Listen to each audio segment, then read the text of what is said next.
Bonjour à tous et bienvenue sur la chaîne, bienvenue dans cette nouvelle vidéo pour laquelle, une fois n'est pas coutume, j'ai l'immense plaisir de vous accueillir depuis le plateau de Gizeh avec la grande pyramide derrière moi. Aujourd'hui nous allons parler des 8 faces de la pyramide de Khéops. Mais si vous êtes des fidèles de la chaîne, vous allez me dire oui, mais tu en as déjà parlé il y a quelques mois. Effectivement, attention, je me casse pas la binette, effectivement j'en ai déjà parlé il y a quelques mois, mais dans un souci d'équité argumentative, je vais proposer aujourd'hui le travail de Robert Bauval pour que vous puissiez avoir tous les éléments en votre possession afin de vous faire votre avis. Lors de la vidéo précédente que j'avais faite, j'avais parlé des travaux de Franck Monnier et des différentes études scientifiques qui avaient aidé à expliquer comment se sont formées les 8 faces de la Grande Pyramide, qui, je le confirme, ne sont pas des défauts de l'architecture. Et donc aujourd'hui, on va voir ce que nous dit Robert Bauval, que vous connaissez probablement de nom. Parce qu'effectivement, vous avez été quand même assez nombreux à ne pas apprécier le fait que je me base sur 3 études scientifiques indépendantes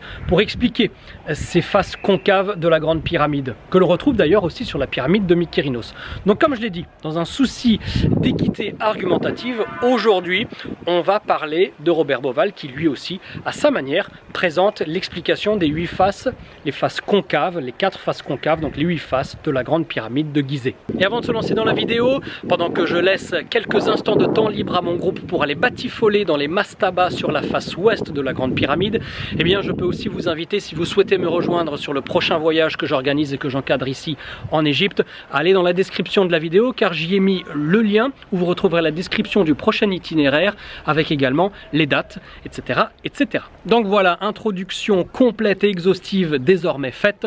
C'est le moment de se lancer dans la deuxième partie, on va dire, des 8 faces de la Grande Pyramide de Gizeh.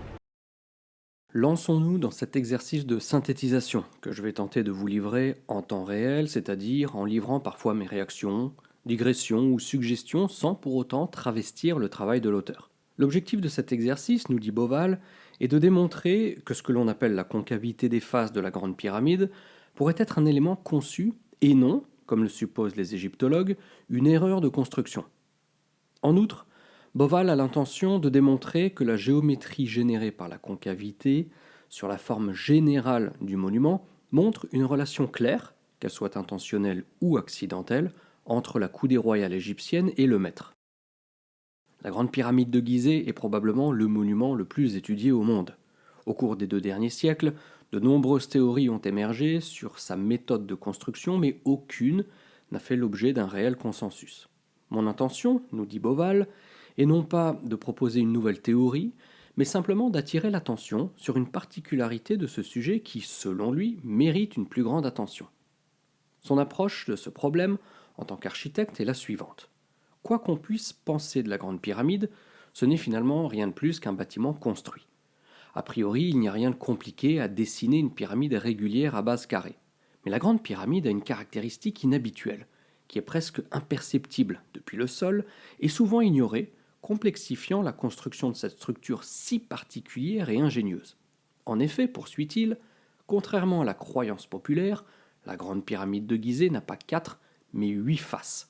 Cette particularité est due à une concavité qui longe l'apothème de chaque face, et bien que cette bizarrerie soit connue depuis au moins la fin du XVIIIe siècle, peu d'attention lui a été accordée par les égyptologues qui, généralement, supposent une erreur de construction.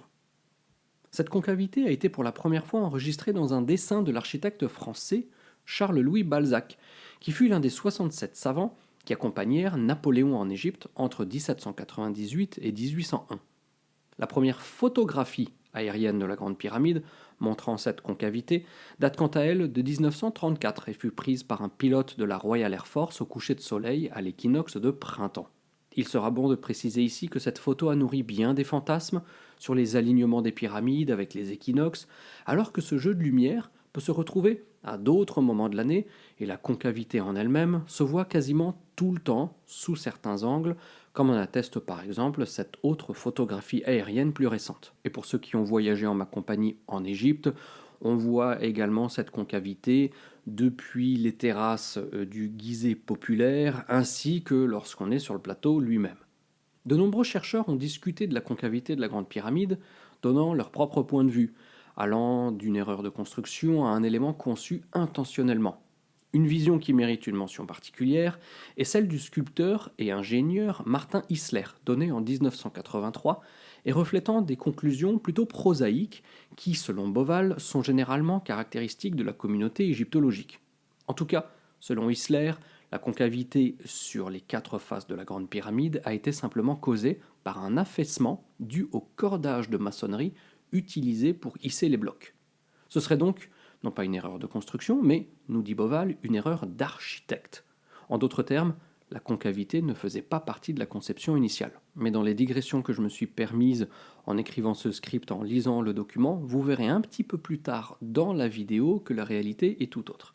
De nombreux architectes expérimentés ont depuis rejeté cette explication d'erreur d'architecte et ont plutôt soutenu que la concavité était une caractéristique originale de conception. Alors j'aimerais, dit-il, que nous voyions ensemble pourquoi. D'après lui, pour comprendre comment et pourquoi le concepteur de la Grande Pyramide a inclus la concavité dans le plan original, il faut travailler la géométrie du bâtiment en commençant par les principes caractéristiques d'une conception pyramidale, sa hauteur, sa base et la pente qui en découle. Il est largement admis que la Grande Pyramide était censée avoir une base carrée de 440 coudées royales de côté et une hauteur de 280 coudées royales. Les égyptologues sont unanimes sur le fait que les concepteurs des pyramides ont utilisé une méthode connue sous le nom de seked pour définir la pente d'une pyramide. Cette idée a été proposée pour la première fois en 1948 par le français Jean-Philippe Lauer. Les Égyptiens mesuraient les pentes des pyramides, appelées donc seked, comme étant le nombre de coudées, de paumes et de doigts à partir desquels le côté incliné s'était entre guillemets déplacé depuis l'axe vertical du centre de la pyramide. L'une des règles régissant la pente des pyramides était que la valeur ne doit être composée que de nombres entiers. Pas de demi-coudée, pas de demi-paume ou de quart de doigt, aucune fraction de mesure. Il faut peut-être souligner, rappelle-t-il, que les axes verticaux et horizontaux, qui sont à la base de la méthode seked, sont des axes universels, dans le sens qu'ils dépendent forcément de la force de gravité. Ainsi, selon Boval, le seked pourrait être carrément considéré comme une unité universelle. Et là, vous allez, j'en suis sûr, un petit peu vous foutre de moi, ou de Boval. Après vérification de certains termes parfois alambiqués, voire mal rédigés en anglais, je remonte un petit peu le document d'origine et je me rends compte que le très réputé Robert Boval a publié le truc sur Academia, mais l'étude elle-même est rédigée par un certain Jean-Paul Boval. Alors que, je le répète, cette publication émane véritablement de Robert, en termes de publication. Donc là, il m'a bien eu, mais qu'à cela ne tienne, on poursuit. De toute façon, ça ne change rien à l'idée de vous partager plusieurs idées pour que vous ayez un maximum d'infos en regardant mes vidéos. Donc, il suggère la possibilité que le concepteur de la Grande Pyramide ait voulu que la base du monument puisse entrer dans un cercle que l'on appelle cercle circonscrit. Ça nous rappelle un petit peu les cours de géométrie, je crois, début du collège. Cette idée, bien sûr, est connue depuis la fin du XIXe siècle, lorsqu'elle fut proposée pour la première fois par le mathématicien John Taylor. Mais cette révélation a depuis généré tellement de théories absurdes et loufoques que les égyptologues hésitent désormais naturellement devant toute théorie traitant de cette possibilité et considéreront simplement l'inclusion de constantes telles que phi ou pi dans la conception de la Grande Pyramide comme pure coïncidence. Admettons cependant un instant que le concepteur ait voulu vraiment considérer cette histoire de cercle, poursuit Boval, en prenant un cercle de diamètre unité 1. La circonférence de celui-ci sera bien sûr pi, ou 3,141592, etc. En utilisant le rayon, c'est-à-dire le demi-diamètre du cercle, il est alors possible de dessiner 6 triangles équilatéraux adjacents qui produiront un parfait hexagone, comme le montre la figure à l'écran. Il faut admettre selon lui que la particularité de cette construction suggère fortement, mais ne prouve pas, une relation numérique entre la coudée royale et le mètre. Ce qui serait bien sûr plus convaincant serait une construction similaire où les deux unités sont exprimées. Il poursuit. Il pense qu'il n'est pas exagéré de supposer que le concepteur de la Grande Pyramide a utilisé plusieurs symboles importants liés aux idéologies connues à l'ère des pyramides et tels qu'exposés d'ailleurs dans les textes des pyramides qui associent l'édifice pyramidal à la fois au disque solaire et à l'étoile à 5 branches. Mais pas que. Boval rappelle que un hexagone, ce sont plusieurs pyramides inversées, un pentagone, c'est une étoile à 5 branches elle-même composée de pyramides, et qu'un cercle, eh bien, c'est le disque solaire. Mais tout ceci nécessite selon lui une connaissance de phi et de pi. Il poursuit alors avec un florilège de données et de calculs utilisant coudée royale, inclinaison de la pente, cercle circonscrit et j'en passe. Afin de garder cette vidéo la plus digeste possible, je ne vais pas vous submerger avec ces calculs. Par contre, pour les plus férus de calculs, de rapports, de proportions, je vous mets en description le lien pour télécharger le PDF complet. Vous pourrez vous faire à ce moment-là votre propre avis. La conclusion de tous ces calculs, c'est que le cercle circonscrit dont il avait parlé il y a quelques instants est un cercle de diamètre 1,911 coudées multiplié par la coudée elle-même, 0,523598, nous donnant 1 mètre pile. Pour être honnête, je ne sais pas trop où l'auteur veut en venir à ce stade de l'aventure, comme on dit dans koh parce qu'il me semble qu'initialement il souhaitait s'atteler à nous démontrer que la concavité de la pyramide est voulue, désirée et designée. Ou alors, mon cerveau ne s'est pas encore correctement réenclenché depuis mon retour d'Égypte et certains calculs sont passés à la trappe. Tout est possible, en tout cas il insiste sur le fait d'avoir produit un lien qu'il estime étrange entre la coudée royale et le mètre, le tout sans unité de mesure, il le précise. Pour ce qui est de l'utilisation de la pente de la pyramide dans des calculs, dans des rapports, dans des proportions, en tant que données pures, je souhaite préciser de mon côté qu'il faut remonter à Snéfrou pour comprendre son origine et que l'inclinaison était certes voulue, mais pas pour les raisons que l'on imagine. Je vous explique. Vous connaissez sans doute l'évolution des pyramides, passant de mastaba à mastaba empilé, formant à ce moment-là une pyramide à degrés, qui deviendra ensuite une pyramide à face lisse. Cette bascule, pyramide à degrés, pyramide à face lisse, s'est opérée sur la pyramide de Meidum, initiée par Houni, le dernier pharaon de la 3e dynastie, qui avait initialement créé une pyramide à degrés. Son fils Snéfrou, premier pharaon de la 4e dynastie, terminera le travail de son père. Sauf que Snéfrou a voulu transformer la pyramide à degrés en pyramide à face lisse. C'est lui qui a eu cette idée pour la première fois. Une fois la pyramide de Meidum lissée, la pente obtenue était de 51,5 degrés.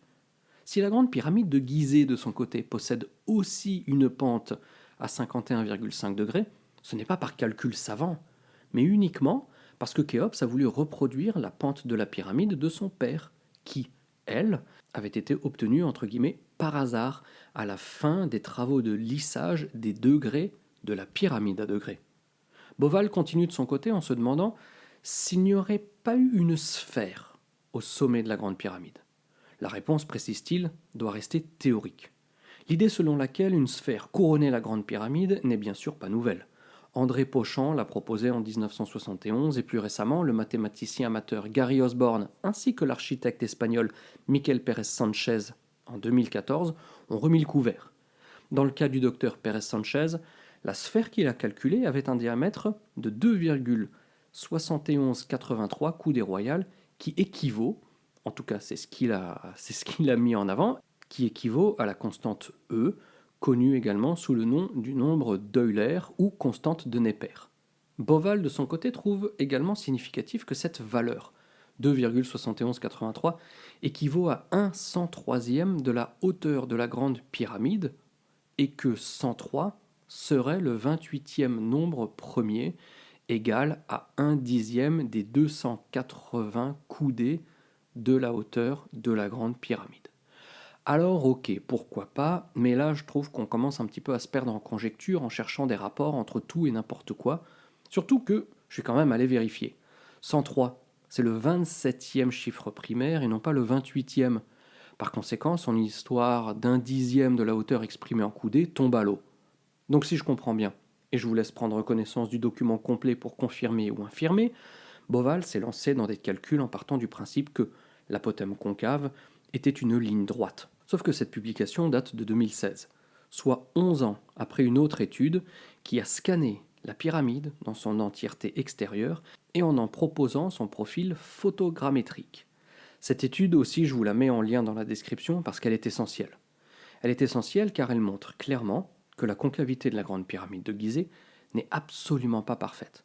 Elle est au contraire très irrégulière et éparse, que ce soit en verticale ou en horizontale.